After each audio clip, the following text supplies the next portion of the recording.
اعوذ باللہ من الشیطان الرجیم بسم اللہ الرحمن الرحیم. عزیزان من، آج اکتوبر 1982 کی پہلی تاریخ ہے. درس قرآن کریم کا آغاز سورہ النجم سے ہونا ہے، 53ویں سورت. میں نے سابقہ درس میں یہ عرض کیا تھا کہ اس سورت کا تعلق نبی اکرم صلی اللہ علیہ وسلم کے واقعہ معراج سے بتایا جاتا ہے، اور میں نے عرض کیا تھا کہ میں اس سورت تک آنے سے پہلے پس منظر کے طور پر اس واقعہ کے کچھ کوائف آپ کی خدمت میں پیش کروں گا. واضح رہے کہ میں عقائد سے بحث نہیں کروں گا،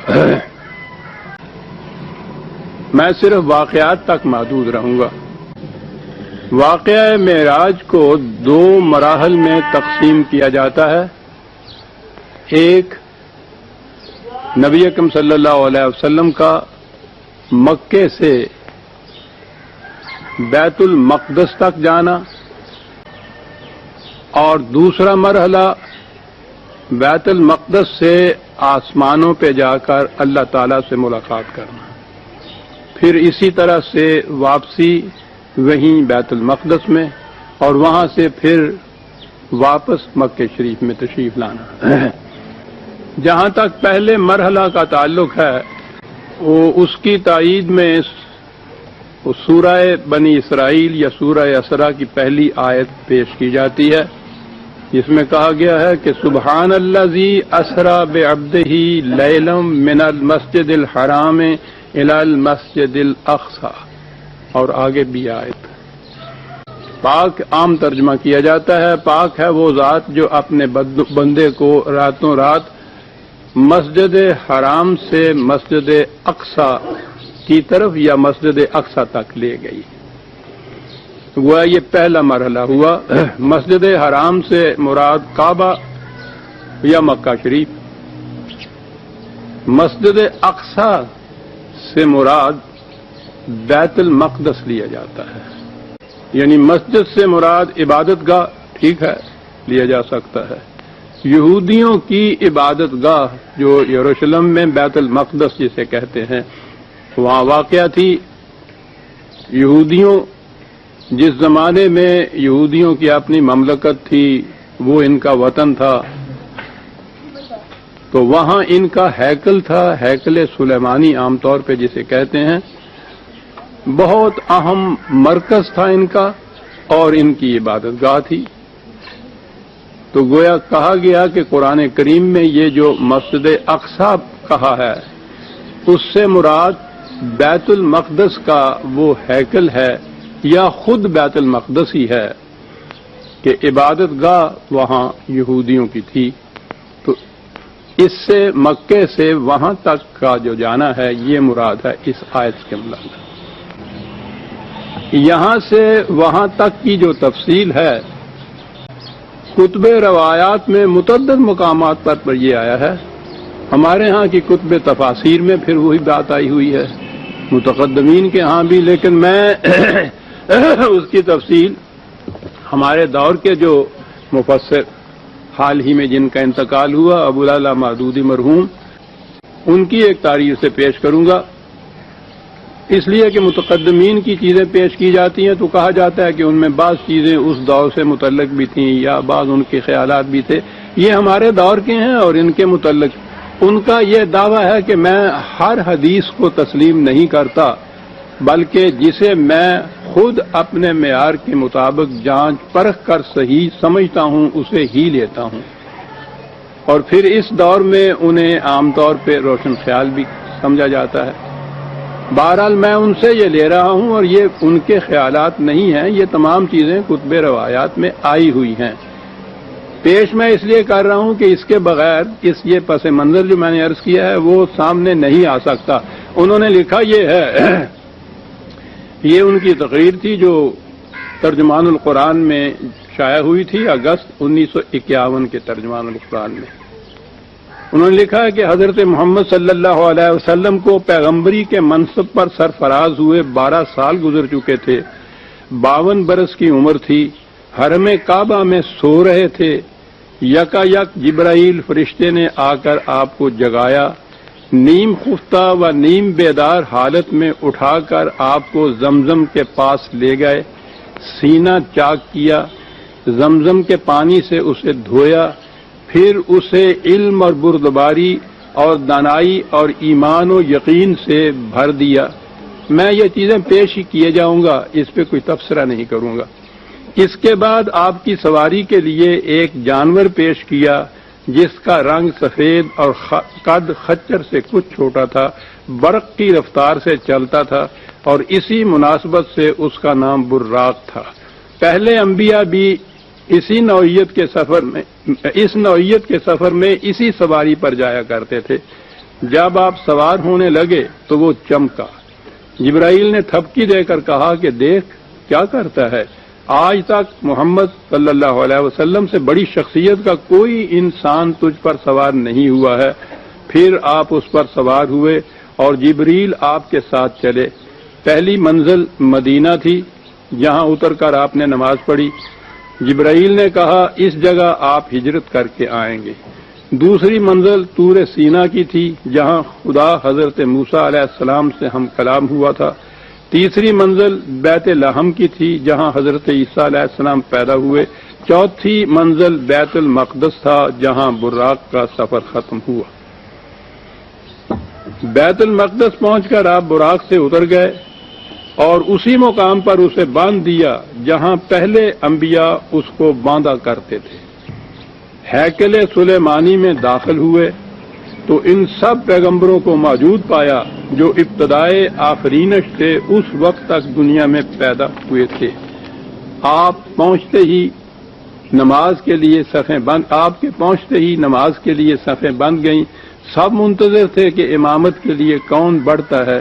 جبرائیل نے آپ کا ہاتھ پکڑ کر آگے بڑھا دیا اور آپ نے سب کو نماز پڑھائی۔ پھر آپ کے سامنے 3 پیالے پیش کیے گئے، ایک میں پانی، دوسرے میں دودھ، تیسرے میں شراب۔ آپ نے دودھ کا پیالہ اٹھا لیا۔ جبرائیل نے مبارکباد دی کہ آپ فطرت کی راہ پا گئے۔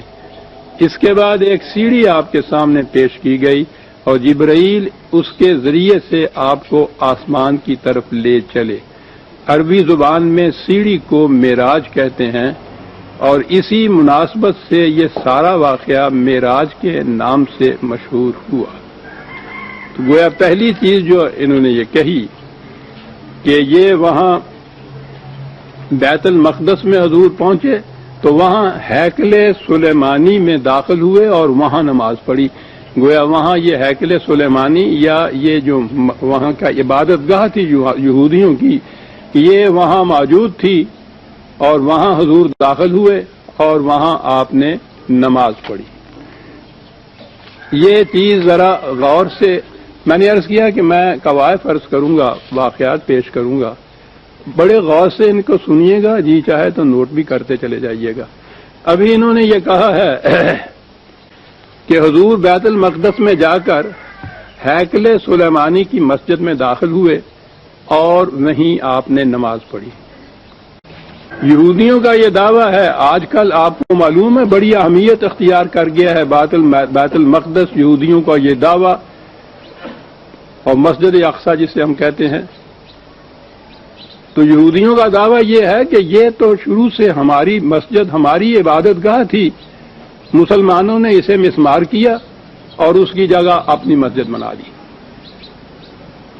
اسی دعوے کی بنیاد پہ وہ یہ کہتے ہیں کہ یہ ہمارا ہے، یہ مسلمانوں کا اس پہ حق نہیں ہے۔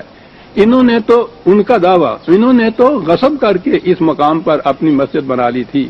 یہ مسجد سلیمان، ہیکل سلیمانی ہمارا عبادت گاہ ہماری تھی، اسے مسلمانوں نے مسمار کر کے اور اس جگہ اپنی مسجد بنائی، اس لیے انہیں حق نہیں پہنچتا، یہ دعویٰ ان کا۔ اس دعوے کے جواب میں انہی مودودی صاحب نے ترجمان القرآن کی ستمبر 1969 کی اشاعت میں تعریف فرمایا۔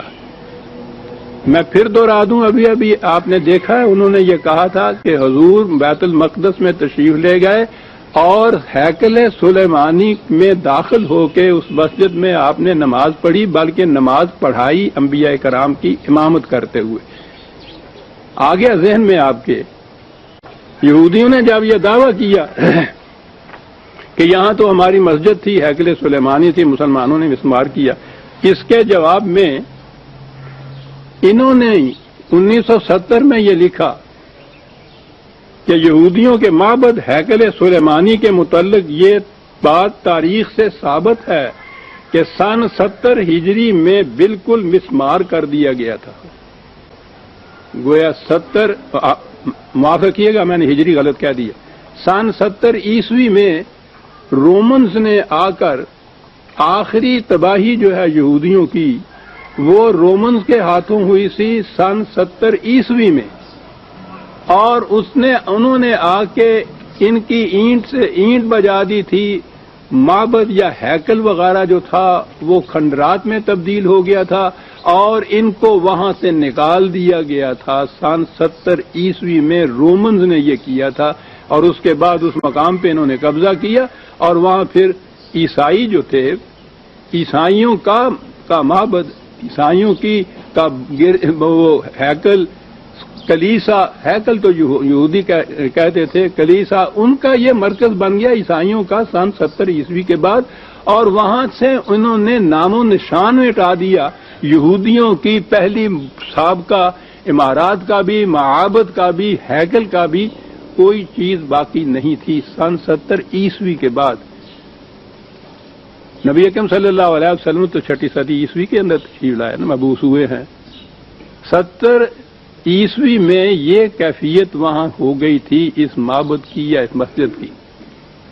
ابھی انہوں نے یہ لکھا ہے کہ حضور وہاں گئے اور اس مسجد میں داخل ہوئے اور وہاں نماز پڑھی۔ کہتے ہیں کہ یہودیوں کے معبد ہیکل سلیمانی کے متعلق یہ بات تاریخ سے ثابت ہے کہ اسے سن 70 عیسوی میں بالکل مسمار کر دیا گیا تھا، اور حضرت عمر کے زمانے میں جب بیت المقدس فتح ہوا اس وقت یہاں یہودیوں کا کوئی معبد نہیں تھا۔ حضرت عمر رضی اللہ تعالیٰ عنہ کے زمانے میں بھی کوئی معبد نہیں تھا، تو نبی اکرم صلی اللہ علیہ وسلم کے زمانے میں تو معبد ہو ہی نہیں سکتا۔ وہ تو سن 70 عیسوی میں 600 سال پہلے کی بات ہے، مسمار کر دیا گیا تھا، کھنڈرات تھے اس کے۔ میں انہی کی سند سے، میں بعد میں عرض کروں گا تاریخ اس کی، لیکن میں انہی کی سند سے یہ پیش کر رہا ہوں کہ ابھی انہوں نے کہا ہے کہ حضور وہاں اس ہیکل سلیمانی کی مسجد میں تشریف لے گئے، وہاں نماز پڑھی۔ ابھی یہ کہتے ہیں کہ یہاں حضور کا زمانہ تو ایک طرف، حضرت عمر کے زمانے میں بھی وہاں کوئی معبد نہیں تھا، وہ اس سے بہت پہلے مسمار ہو چکا تھا، کھنڈر پڑے ہوئے تھے۔ اس لیے یہاں مسجد اقصی، جی ہاں یہ انہی کا بیان ہے، اس لیے یہاں مسجد اقصی اور قبہ صخرہ کی تعمیر کے بارے میں کوئی یہودی یہ الزام نہیں لگا سکتا کہ ان کے کسی معبد کو توڑ کر مسلمانوں نے یہ مساجد بنائی تھیں۔ بالکل ٹھیک، وہاں تھا ہی نہیں یہ۔ لیکن اس کے بعد تو پھر یہ دشواری پیش آئی کہ وہ جو واقعہ معراج میں یہ ہے کہ اس ہیکل میں یا اس عبادت گاہ میں حضور تشریف لے گئے، وہاں نماز پڑھی، نماز پڑھائی، تو اس کے متعلق پھر کیا کہا جائے گا؟ یہ ستمبر 69 میں ترجمان القرآن میں یہ لکھا گیا یہودیوں کے اس دعوے کے جواب میں۔ اسی ستمبر 1969 میں ان کے درس میں ایک نے سوال کیا کہ یہ جو مسجد اقصی کے متعلق احادیث میں آیا ہے کہ حضور تشریف لے گئے اور وہ وہاں ہے، اس کی کیا کیفیت ہے؟ وہی مہینہ ہے، وہی سال ہے۔ پوچھا یہ گیا تھا کہ وہ قبلہ اول کس طرح سے ہے؟ ہم کہتے ہیں نا کہ وہ قبلہ اول ہے مسلمانوں کا۔ سوال یہ کیا گیا تھا، فرمایا آپ نے مودودی مرحوم کی بات ہے، یہ قبلہ اول اس لیے ہے کہ حضور اور آپ کے ساتھی پہلے اسی طرف رخ کر کے نماز پڑھا کرتے تھے۔ یہ ایک دوسری بات آ گئی ہے، وہ میں پہلے کئی دفعہ عرض کر چکا ہوں اس کے متعلق بھی۔ جب تحویل قبلہ کا حکم آ گیا تو اس کی وہ اہمیت نہ رہی، یعنی پہلے حضور بیت المقدس کی طرف رخ کر کے نماز پڑھتے تھے، پھر جب قبلے کے بدلنے کا حکم آ گیا تو کعبے کی طرف آپ نے یہ رخ کیا. میں نے لکھا ہے اپنے یہاں تشریح کے ساتھ کہ یہ روایات وضعی ہیں. حضور پہلے دن سے کعبہ ہی کی طرف رخ کرتے تھے کہ وہی بیت اللہ تھا, وہی ملت ابراہیمی کے آپ پیراؤ تھے, اور وہ تو معبد حضرت ابراہیم علیہ السلام کا تاریخ اولا بیت وضع للناس تھا, پہلا ہی وہی تھا. بہرحال وہ دوسری بات ہے. جب تحویل قبلہ کا حکم آ گیا تو اس کی وہ اہمیت نہ رہی, لیکن قبلہ اول ہونے کی حیثیت سے مسلمانوں کے لیے یہ عبادت گاہ ہمیشہ ہمیشہ کے لیے مقدس اور محترم قرار پائی. وہ عبادت گاہ پھر کہا یہاں. جب تک مکہ معظمہ میں حضور کا قیام رہا, آپ اس طرح نماز پڑھتے تھے کہ مسجد اقصی اور خانہ کعبہ ایک رخ میں آ جاتے تھے. اب یہاں اس کو مسجد اقصی کہا, جس کے متعلق ابھی ابھی لکھ چکے ہیں کہ وہاں کوئی نام و نشان یہودیوں کے معبد کا بھی نہیں تھا کہ جائے کہ وہاں مسجد اقصی کوئی ہوتی. ابھی یہ کہہ رہے ہیں کہ حضور جب تک مکہ میں تھے تو آپ اس طرح سے نماز پڑھتے تھے کہ مسجد اقصی یعنی وہی بیت المقدس والی اور خانہ کعبہ ایک رخ میں آ جاتے تھے. لیکن مدینے میں یہ التزام ممکن نہ رہا, کیونکہ اب ان عبادت گاہوں کے رخ مختلف سمتوں میں پڑ جاتے تھے. تو گویا وہاں مسجد اقصی بتائی اور عبادت گاہ بتائی.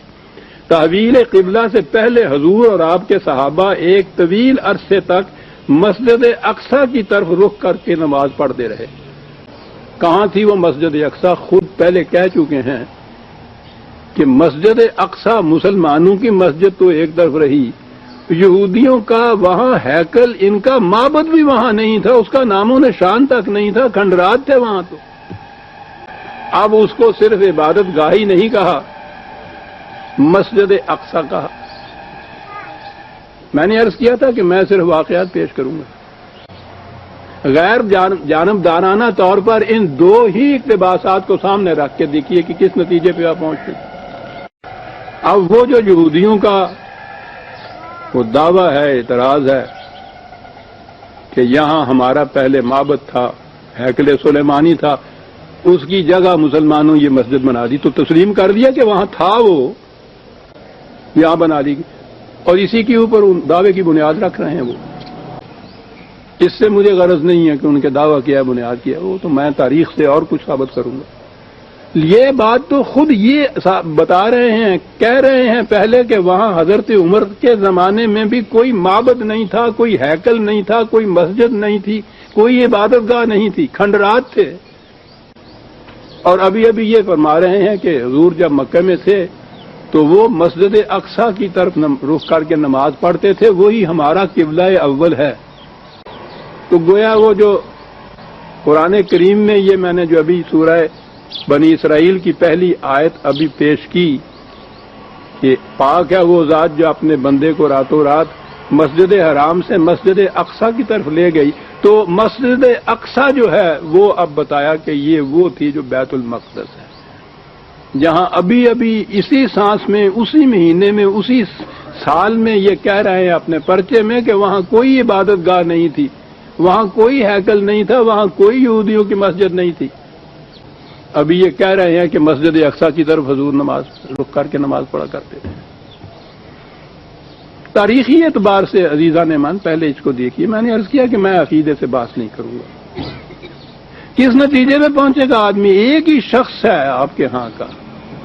پہلے انہوں نے بتایا وہ جو حضور کی تشریف براری تھی مکے سے, وہاں کہا کہ حضور بیت المقدس میں پہنچے, ہیکل سلیمانی میں داخل ہوئے, مسجد سلیمانی میں, وہاں حضور نے نماز پڑھی, انبیاء کرام کی امامت کرائی. وہاں یہ چیز ہو گئی کہ وہاں ایک مسجد تھی, ہیکل سلیمانی تھا, عبادت گاہ تھی یہودیوں کی. اس سے یہ چیز بتایا. یہ حضور کی نبوت کا 12ویں سال کا ساون 52 کا واقعہ بتا دیا. اس کے بعد یہ چیز خود ہی بتا دی کہ وہاں کوئی ہیکل نہیں تھا, وہاں کوئی عبادت گاہ نہیں تھی, وہاں کوئی معبد نہیں تھا, وہ تو کھنڈرات پڑے ہوئے تھے, وہاں نام و نشان تک نہیں تھا. دوسرا بیان یہ آ گیا. تیسرا یہ بیان آ گیا کہ مسجد اقصی وہاں موجود تھی, اور حضور اور صحابہ مدینے کی پوری زندگی میں اور مکے کی پوری زندگی میں اور پھر مدینے کی ابتدائی زندگی میں بھی اس مسجد اقصی کی طرف رخ کر کے نماز پڑھا کرتے تھے. تاریخ کی تحقیقات بتا رہی ہیں حضرت عمر رضی اللہ تعالیٰ عنہ کے زمانے میں یہ علاقہ فتح ہوا تھا. بیت المقدس میں عیسائیوں کا مرکزی کلیسا تھا. یروشلم تو آپ جانتے ہیں ان کے نزدیک کتنی اہمیت رکھتا. ان کا مرکزی مذہبی یروشلم رہا ہے. بیت المقدس کے اندر ان کا سب سے بڑا ٹیمپل کلیسا وہ تھا.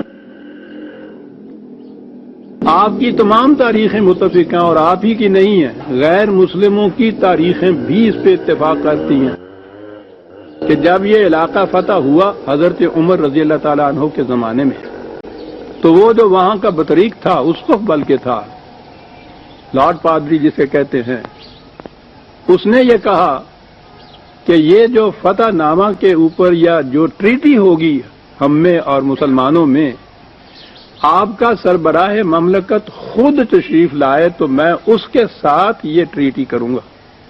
چنانچہ آپ تشریف لے گئے. یہ جو آپ کا سفر ہے مدینہ سے یروشلم کا، اس کی بڑی تفاصیل ہماری تاریخ کی کتابوں میں موجود ہے. منزل بمنزل کس طرح سے آپ گئے تھے، کیا انداز تھا، اور میں اس تفصیل میں نہیں جاتا. وہاں جب آپ پہنچے تو ان کے اس کلیسا یا اس کے گرجے میں اس کے ساتھ مصروف گفتگو تھے. غیر مسلموں تک یہ لکھ رہے ہیں واقعات. نماز کا وقت آ گیا، آپ نے ادھر ادھر دیکھا کہ نماز کہاں پڑھی جائے تو اس نے کہا بطریق یا اسقف جو تھا پادری، اس نے کہا کہ میں یہاں بچھائے دیتا ہوں جائے نماز کپڑا آپ نماز پڑھ لیجئے. آپ نے کہا نہ، آج میں نے اس ضرورت کے تابع یہاں نماز پڑھ لی، ہو سکتا ہے آنے والی ہمارے ہاں کی یہ امت اس چیز کو بطور پریسیڈنٹ پیش کر کے کہ یہاں نماز پڑھی گئی تھی یہاں مسجد بنا لیں تمہاری گرجے کی جگہ. میں یہ طرح نہیں ڈالنا چاہتا. کیا بات تھی. پوچھو جو کہتے ہیں کہ مندروں کو گرا کے اور گرجوں کو مسمار کر کے وہاں یہ بنایا تھا، نماز نہیں پڑھی کہ بعد میں آنے والے اس کو ایک سند قرار دے دیں گے اور یہاں مسجد بنا لیں گے. نماز یہاں نہیں پڑھنی چاہیے. مجھے باہر نکلے تو یہ جس جگہ ہیکل سلیمانی تھا وہ کھنڈرات تھے. آپ کو معلوم ہونا چاہیے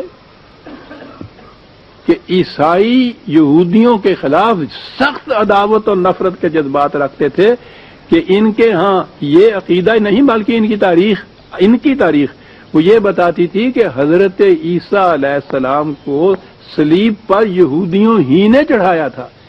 انہی کے کہنے سے رومن گورنر نے یہ فتویٰ دیا تھا. یہی ان کے ہاتھوں یہ ہوا تھا. اور یہودی تو معاذ اللہ حضرت مریم علیہ السلام کے اوپر بھی تہمتیں لگاتے.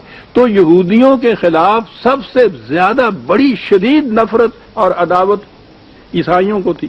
تو آپ سوچئے کہ ان عیسائیوں کو جب یہ بیت المقدس ان کے ہاتھ میں آ گیا یروشلم، وہاں انہوں نے اپنا مرکز بنا لیا، تو ان کے ہاں کے یہ جو نشانات یا عبادت گاہیں تھیں یا ہیکل تھے اس زمانے میں تھے. اس کے ساتھ انہوں نے کیا کچھ نہیں کیا. یہ ان کی تاریخ جو ہے خود رومنز کی سن 70 عیسوی کی بڑی تفصیل سے لکھا ہے کہ کس طرح سے ان تمام نشانات کو مٹایا گیا، کھنڈر بنا دیے. تو وہاں آپ نے دیکھا کہ اس مقام کے اوپر کھنڈر ہی نہیں بلکہ یہ عیسائی اپنے ہاں کا کوڑا کرکٹ سارا وہاں جا کے ڈھیر کر دیں. آپ نے دیکھ کر کہا کہ تمہیں یہودیوں سے نفرت ہی صحیح، عداوت ہی صحیح، لیکن ان کے کسی ایسے مقام کی بے حرمتی کرنا جو ان کے نزدیک واجب التحسین ہو، یہ تو انسانیت کے خلاف ہے. غیر مسلم تک لکھ رہے ہیں.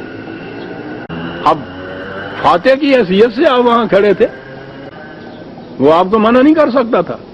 آپ خود اٹھے، ساتھیوں سے نہیں کہا، فوجیوں سے نہیں کہا، سپاہیوں سے نہیں کہا، خود آگے بڑھے اور اس کوڑے کو ٹوکری میں بھر بھر کے اٹھا کے دوسری جگہ پھینکنا شروع کیا. پھر تو ساتھی رفقا نے بھی یہ کچھ کیا. عیسائیوں کا یہ کوڑا کرکٹ اور غلاظت پھیلائی ہوئی جو تھی اس مقام کے اوپر، مسلمانوں کے سربراہ مملکت امیر المومنین نے اپنے ہاتھوں سے اس غلاظت کو صاف کیا، کہا کہ نہیں ہے وہ مقام یہاں، تم نے وہ مسمار کیے، لیکن بہرحال احترام تو ضروری ہے دوسروں کے جذبات کا، وہاں صاف کیا۔ وہاں ایک چٹان بڑی سی تھی، صخرہ یعقوب اس کو وہ کہتے تھے یہودی اپنے ہاں، چٹان کو کہتے ہیں۔ تو اس کے بعد وہاں سے غلاظت صاف کی، اور وہاں یہ جو کچھ تھوڑی سی چٹان اونچی سی تھی، وہاں آپ نے نماز پڑھی۔ اب وہ مقام جو تھا، سوال وہاں یہودیوں کا تو تھا ہی نہیں، کوئی تھا ہی نہیں یہودی، وہاں عیسائیوں کے قبضے میں تھا، مسلمانوں نے فتح کر لیا تھا، اب تو مسلمانوں کا مفتوح علاقہ تھا، وہ جو جی میں آئے وہاں کرتے۔ تو اس مقام پہ جہاں آپ نے وہ چٹان تھا پتھر کا، وہاں نماز پڑھی تھی، اس کے قریب ہی ان لوگوں نے یوں ہی ایک سادہ سی ایک مسجد سی بنا دی نشان کے طور پر۔ یہ جو چٹان ہے، یہ بات میں حضرت عمر رضی اللہ تعالیٰ عنہ کے واقعی کہہ رہا ہوں، وہاں کوئی مسجد اقصی نہیں تھی، وہاں کوئی معبد نہیں تھا، وہاں ہیکل کا نشان تک نہیں تھا۔ یہ جس چٹان پہ یا پتھر پہ آپ نے نماز پڑھی تھی، اس کے قریب ایک چھوٹی سی مسجد نشانی کے طور پر الگ جگہ پہ بنا دی تھی۔ امیہ کے زمانے میں عبد الملک بن مروان، اس نے ایک تو یہ جو پتھر چٹان تھی، اس چٹان پر ایک گنبد تعمیر کیا، قبہ جسے کہتے ہیں، اور جو کہا جاتا ہے کہ اس زمانے کی فن تعمیر کا شاہکار تھا۔ یہ آپ جو پڑھ رہے ہیں نا آج کل قبۃ الصخرہ، ایک پڑھ رہے ہوں گے آپ وہاں یہودیوں کے قصے میں بیت المقدس کی کشمکش جو آج کل چل رہی ہے، مسجد اقصی کا بھی نام آتا ہے اور یہ قبہ کا بھی نام آتا ہے۔ تو یہ وہ ہے جو عبد الملک نے، اموی خلیفہ نے، اس چٹان کے اوپر گنبد سا بنایا ہوا ہے، اور اس نے پھر اس کے ساتھ ایک بڑی عظیم الشان مسجد تعمیر کی۔ یہ مسجد جو تھی مکے سے بھی دور، مدینے سے بھی دور، حتیٰ کہ ان کا اپنا دارالحکومت دمشق جو تھا امویوں کا، اس سے بھی دور تھی۔ عربی زبان میں جو چیز دور یا بہت دور ہوتی ہے اسے اقصا کہتے ہیں۔ چنانچہ ان کے ہاں یہ مسجد جو مروان نے بنوائی تھی سن 72 ہجری میں، غور فرمایا آپ نے، سن 72 ہجری میں، امیہ کے زمانے میں مروان کی بنائی ہوئی گنبد قبے کے اوپر اس نے چٹان پہ بنایا قبۃ الصخرہ، اور یہ مسجد بنائی، اور اس مسجد کو پہلی بار مسجد اقصی کہا اس اعتبار سے کہ یہ ان تمام مقامات سے بہت دور جگہ ایک مسجد بنی ہوئی تھی۔ اقصی کے معنی ہے بہت دور جگہ۔ یہ مسجد وجود میں آئی ہے سن 72 کے قریب۔ وہاں وہ ایک ٹیبلٹ لگی ہوئی ہے، تختی لگی ہوئی ہے تعمیر کی، اس تختی پہ یہ لکھا ہوا ہے کہ مروان نے تعمیر کیا وہ قبہ اور پاس اس کے مسجد، اور سن 72 لکھا ہوا ہے ہجری اس کے اوپر، اس کا نام ہے مسجد اقصی۔ یہودیوں کا تو دعویٰ اس لیے باطل ہے کہ خود ان کی تاریخ میں یہ ہے کہ سن 70 کی جو تباہی رومنز کے ہاتھوں ان کی ہوئی تھی، انہوں نے وہاں اینٹ سے اینٹ بجا دی تھی، کوئی نشان نہیں خالی چھوڑا تھا۔ عیسائیوں کے زمانے میں تو یہودیوں کو وہاں جانے کی اجازت بھی نہیں تھی۔ اجازت کیا، یہ خود ڈر کے مارے وہاں نہیں جا سکتے تھے کہ وہاں جائیں گے تو قتل کر دیے جائیں گے۔ یہودیوں کو تو عیسائیوں کو تو اتنی نفرت۔ مسلمانوں نے ان کو اجازت دی تھی اس بات کی کہ تمہارے ان مقامات کے کھنڈر ہی صحیح وہاں تمہارے نزدیک اگر وہ واجب الاحترام ہیں تو ٹھیک ہے، تم سال میں ایک مرتبہ جو بھی تمہارا وہ ایک مقدس دن آتا ہے اس دن وہاں جا کے ان مقامات کی زیارت کریا کرو۔ آپ کو پتہ ہے کہ یہ ویلنگ وار ایک یہ ہے دیوار ایک گریا، وہاں ایک کوئی چھوٹی سی دیوار ایک باقی تھی، تو یہ ہر سال وہاں جا کر وہاں روتے تھے، چیختے تھے اور کہتے تھے کہ ہمارے یہ اتنے باعظمت نشانات اور معبدیں اور عبادت گاہیں یہ تباہ ہو گئیں۔ یہ الگ بات ہے کہ ان کے اندر وہ سیاست ایسی تھی کہ انہوں نے اس چنگاری کو زندہ رکھا کہ ایک دن یہاں ہم آ کر آباد ہوں گے، یہ ان کا فکرہ چلا آ رہا تھا۔ یہ ایک دوسری کہانی آ جائے گی جو میں عرض کروں گا تاریخی اعتبار سے، کہ یہ جو آج فتنہ اس طرح سے ایک لاوا کی اور آتش فشاں پہاڑ کی شکل اختیار کر گیا ہے، اس کی چنگاریاں اس زمانے میں تھی اور یہ مسلمانوں نے اجازت دی تھی ان کی کہ وہاں جائیں۔ وہاں جا کے یہ اپنے ہاں روتے تھے دیوار گریا کے سامنے، اور ان کے ہاں یہ پیٹ سیٹ دعا ہے کہ یہ ہم سے چھن گئی ہوئی ہیں، ہم یہاں آ کر آباد ہوں گے۔ یہ صدیوں سے یہ چیز وہاں دیوار گریا کے سامنے یہ کرتے تھے اور کوئی نشان وہاں نہیں تھا۔ مسجد وہ موجود، مسجد اقصی جس کا نام، قبہ وہ موجود ہے، قبۃ الصخرہ، یہ مسلمانوں کے قبضے میں رہے۔ کچھ تھوڑا سا زمانہ درمیان میں آیا صلیبی جنگوں کا، جس میں یہ پھر تھوڑے سے وقت کے لیے عیسائیوں کے قبضے میں یہ ملک آ گیا تھا۔ اس زمانے کے عیسائیوں کے قبضے میں صلیبی جنگیں جب ہوئی تھی، رچرڈ دی لائن ہارٹڈ وغیرہ آپ نے پڑھا ہوگا، وہ پھر تاریخ کا ایک واقعہ ہے، صرف اتنے سے وقت کے لیے۔ اس کے بعد پھر جب صلیبی جنگوں میں ان کو شکست ہوئی ہے اور یہ علاقہ بیت المقدس، فلسطین کا پورا علاقہ، سارا علاقہ یہ پھر مسلمانوں کے قبضے میں آیا ہے، اور اس کے بعد یہ پھر عیسائیوں کے یا یہودیوں کے قبضے میں نہیں گیا، الا اس کے کہ اس کے بعد یہ پھر اسرائیل نے اس ٹکڑے میں خود عربوں کے ملک کے ایک حصے کے اندر اپنی غالب طاقتوں کی مدد سے وہاں اپنے آپ کو متمکن کیا، بنا ڈالی ایک مملکت کی، اور آج ان کی یہ کیفیت ہے۔ یہ کل کا واقعہ ہے۔ ابھی دوسری، یہ پہلی جنگ عظیم کے بعد جب یہ حصے بکھرے ہونے لگے ہیں تو اس زمانے کی یہ بات ہے۔ اس سے پہلے حضرت عمر رضی اللہ تعالیٰ عنہ کے زمانے سے لے کر آخر تک درمیان کا تھوڑا سا عرصہ چھوڑ دیا جائے، جس میں یہ صلیبی جنگوں کے دوران عیسائیوں کے قبضے میں چلا گیا تھا، پھر یہ مسلمانوں کے قبضے میں آیا ہے، اور یہ علاقہ تو آج تک بھی مسلمانوں کے قبضے میں ہے، بجوز اس بحر زخار میں ایک چھوٹے سے بلبلے کے، جو بلبلہ ایٹم کا بلبلہ بن رہا ہے آج، یہ ان کے قبضے میں بھی نہیں آیا تھا۔ وہ مسجد وہاں موجود، وہ قبہ وہاں موجود، وہ آج تک موجود ہے۔ وہی تو ہے مسجد جس پہ وہ آتا ہے کہ انہوں نے آگ لگا دی، اس کو مسمار کرنے کی فکر کر رہے ہیں۔ یہ ہے وہ مسجد جس کا وجود سن 72 ہجری میں ظہور میں آیا، وہ ہے مسجد اقصی۔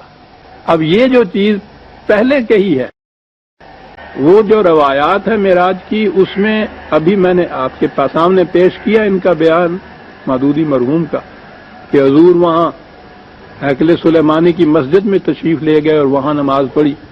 اس کے بعد خود ہی یہ کہا گیا ہے کہ وہاں کوئی ہیکل نہیں تھا، وہاں کوئی عبادت گاہ نہیں تھی، وہ کھنڈرات تھے پڑے ہوئے، سوال ہی پیدا نہیں ہوتا وہاں کسی مسجد کا۔ یہ واقعہ ہے۔ یہ جو حصہ ہے یہ عیسائیوں کی تاریخ بتاتی ہے، کیونکہ رومن عیسائیوں کے ہاتھوں سے یہ ان کے ہاں کے جو معابد تھے کھنڈر بنے تھے، یہودیوں کے ہاں موجود ہے، اور انہوں نے بڑی تفصیل سے، اور وہ تو روتے چیختے چلاتے اس کو بیان کرتے ہیں۔ وہاں سے یہی نہیں کہ معابد ان کے کھنڈرات میں تبدیل ہوئے تھے، یہ وہاں سے جو نکالے گئے ہیں، تو پھر دی وانڈرنگ جیوز ان کو جو کہا گیا، یہودی سرکردہ خانمہ خراب، جن کا کوئی گھر ہی نہیں تھا۔ اس کے بعد یہ آج تک اس اسرائیلی مملکت سے پہلے تک ان کا کوئی دنیا میں گھر نہیں تھا، تو وہاں تو یہ کچھ تھا ہی نہیں۔ مسجد اقصی تو سن 72 میں وجود میں آئی، امیوں کے زمانے میں وہ موجود ہے مسجد اقصی۔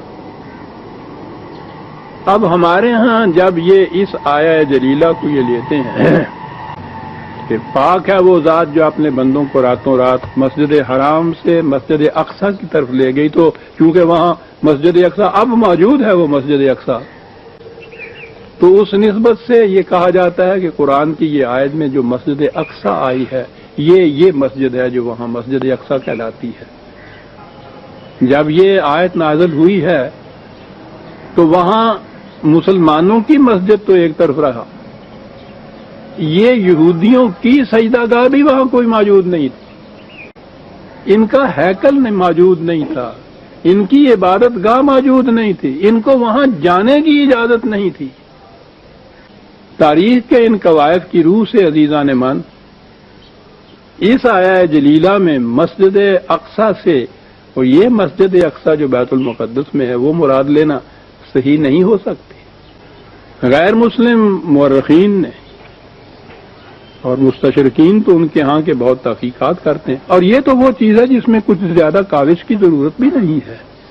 ان کی تاریخیں جو ہیں یہودیوں کی اور عیسائیوں کی، خود آپ کی، اس میں یہ چیزیں موجود ہیں کہ سن 70 میں یہ سب کچھ تباہ اور برباد ہو گیا تھا۔ حضور کے زمانے میں، بلکہ حضرت عمر رضی اللہ تعالیٰ عنہ کے زمانے تک میں کھنڈرات سے اس مسجد اور وہ قبہ جو بنا ہوا ہے ان کے اوپر وہ تعمیر کی تختی لگی ہوئی ہے، اس کے اوپر سن 72 ہجری لکھا ہوا ہے، کندہ ہے۔ عجیب بات ہے، اگرچہ بعد میں وہاں کچھ حصے اس کے بوسیدہ ہو گئے تھے یا کسی حادثے سے کچھ حصہ میں مسمار ہو گیا تھا، تو ہارون رشید کے زمانے میں اس نے مرمت کرائی تھی ان کی، لیکن یہ اتفاق کہیے یا کوئی صاحب ہوا کاریگروں کا، مرمت کی انہوں نے اچھی خاصی، لیکن وہ جو تعمیر کی تختی تھی پہلی اوریجنل 72 والی وہ ویسی کی ویسی رہی، وہ اب بھی ویسی کی ویسی ہے وہاں۔ میں خود تو نہیں گیا کہ میں اپنا تشمثیل یہ کہوں، لیکن یہ تو وہ چیز ہے کہ جس پہ ہزاروں لوگ ہر سال وہاں سے ہو کے آتے ہیں سر۔ اس کی تفصیل لکھی ہوئی ہے، بڑی تفاصیل سے ان علاقوں کی متعلق تو بہت کچھ سیاحتوں میں لکھا گیا ہے نا، یہ موجود ہے۔ تو وہ مسجد تو مراد نہیں ہو سکتی کہ وہاں مسجد ہی نہیں تھی حضور کے زمانے میں، وہاں ہیکل بھی نہیں تھا، وہاں یہودیوں کی عبادت گاہ بھی کوئی نہیں۔ تو سوال پیدا یہ ہوتا ہے کہ اس آیہ جلیلہ میں پھر یہ جو چیز ہے کہ پاک ہے وہ ذات جو اپنے بندے کو راتوں رات مسجد حرام سے، مکے سے مسجد اقصی کی طرف لے گئی۔ آج جب میں پھر نہیں ہو تو بنی اسرائیل کی سورہ اسراء تو بہت پہلے درس میں آ چکی ہوئی ہے، وہاں یہ آگے یہ ہے کہ وہاں جا کے ہم پھر اپنی وہ بلند ترین عظیم ترین نشانیاں دکھائیں جن کے لیے یہ پہلے تیاریاں ہو رہی تھیں مکے کے اندر، اور آگے یہ ہے اس قسم کی نشانیاں جیسے حضرت موسیٰ علیہ السلام کو مصر سے ہجرت کرنے کے بعد سینا کی وادیوں میں اور فلسطین کے علاقوں میں دکھا، اس قسم کی بے دست و پا، ذلیل و خوار، مظلوم و مقہور قوم بنی اسرائیل کو مملکت کا مالک بنایا گیا، تمکن عطا کیا گیا، اور پھر یہ ہزاروں سال تک کہیے، اور جو ہے شوکت سلیمانی اور ہیکل داؤدی جو ہے وہ تو دنیا کی تاریخ کے اندر بے نظیر ہے، وہ چیز عطا ہوئی۔ ان چیزوں کو خدا نے اپنی نشانیاں قرار دیا ہے، یہ دکھایا جیسا ہم نے موسیٰ کو، ایسا کچھ دکھانے کے لیے ہم اپنے بندے کو مکے سے مسجد اقصی کی طرف لے گئے۔ کہاں لے گئے؟ سوال یہ پیدا ہوا کہ یہ مسجد اقصی یہاں کیسے آ گیا؟ میں نے بھی لکھا، اور مجھے خوشی ہوئی اس کے بعد کہ ایک بہت بڑے علامہ، اور عجیب بات کہ وہ بہت بڑے اہل حدیث تھے، علامہ عنایت اللہ عصری وزیر آبادی گجرات میں جو رہتے، 2-3 سال ہوئے ان کا انتقال ہوا ہے۔ میں نے بہت پہلے یہ چیز لکھی تھی، انہیں لکھا تو وہ بہت خوش ہوئے تھے۔ یاد رکھیے وہ بہت بڑے اہل حدیثوں کے امام تھے، انہوں نے احادیث کی روح سے یہ ثابت کیا کہ جو میں نے لکھا ہے وہ صحیح ہے، یہ آیت ہجرت سے متعلق ہے، اور وہ لائے ان چیزوں کو۔ پھر کہا یہ جو اقصی ہے، قصوہ ہے، دور کی بات جسے آپ کہتے ہیں، پہلی چیز یہ ہے کہ مکے سے مدینے کا اس دور میں اب بھی وہ فاصلہ کچھ کم نہیں، قریب 300 میل کا فاصلہ، تو وہ تو اقصیٰ تھا، بہت دور، وہ اتنا دور کہ جس اونٹ یا اونٹنی پہ نبی اکرم صلی اللہ علیہ وسلم نے ہجرت میں سفر فرمایا تھا، اس کا نام ہی قصوہ ہے، اقصیٰ کی طرف لے جانے والی اونٹنی۔ نبی اکرم صلی اللہ علیہ وسلم کی ہجرت سے پہلے مدینے میں مساجد موجود تھی، وہاں نماز پڑھی جاتی تھی، وہاں جمعہ پڑھایا اور پڑھا جاتا تھا۔ جس مقام پر حضور نے پہلے مسجد قباء میں جا کے فروکش حضور ہوئے ہیں عارضی طور پر، وہاں بھی وہاں نماز ہوتی تھی، وہاں اجتماع ہوتا تھا مسلمانوں کا۔ جہاں مسجد نبوی کی تعمیر ہوئی ہے یہاں بھی نماز ہوتی تھی، انہیں مساجد کہا جاتا تھا۔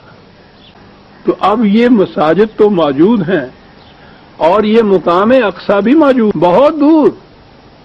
اور یہ سبحان اللہ جی، جو سبحانہ کا لفظ قرآن میں آتا ہے وہ تو کوئی بڑی عظیم چیز ہوتی ہے، جس کو بیان کرنے سے پہلے یہ آتا ہے کہ وہ ہے جس کو یہ قدرت بھی حاصل ہے، یہ معنی ہوتے ہیں اس کے کہ مکے جیسی زندگی بسر کرنے والے، مکے کے اندر پتھر پڑ رہے ہیں، گالیاں پڑ رہی ہیں، جان کے لاگو وہ ہو رہے ہیں، بلند آواز سے کوئی کلمہ زبان پہ نہیں آنے دیتے، ان حالات میں ساتھ ہی پہلے ہجرت میں حبش کی طرف چلے گئے ہیں، حضور طائف کی طرف تشریف لے گئے ہیں تو وہاں انہوں نے پتھر مارے حضور پہ، وہاں ان حالات میں، اور دعویٰ پہلے دن سے حضور کا یہ اور خدا کا وعدہ کہ بہت بڑا تمکن حاصل ہوگا، اس دین کو مملکت حاصل ہوگی، یستخلف الذین، استخلاف فی الارض حاصل ہوگا ایمان اور عمل صالحہ کے نتیجے میں رسول اور تمہارے ساتھیوں کو، محمد رسول اللہ والذین معہ